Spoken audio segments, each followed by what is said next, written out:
Yeah, hi Robin, it's Mark, FMAV. I'll just turn that up. Okay, second attempt of repair here.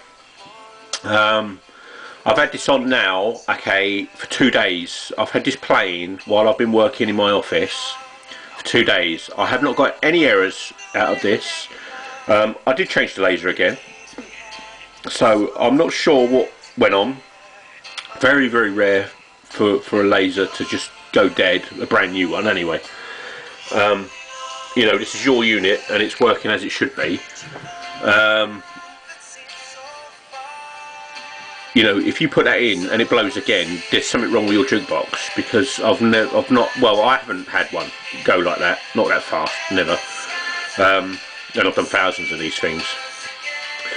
So I think take a look, put it in, and see what it does. But you can see it's working here again, and you know, I'm getting zero faults on it. Let's just turn it off. So I'm getting absolutely zero faults on this at all now. So you know, it is working, and it's working good. And you know, it's not an old unit that's messed up or anything. So I don't know why you're getting these issues. But yeah, give that another try, Robin, and let me know how you get on.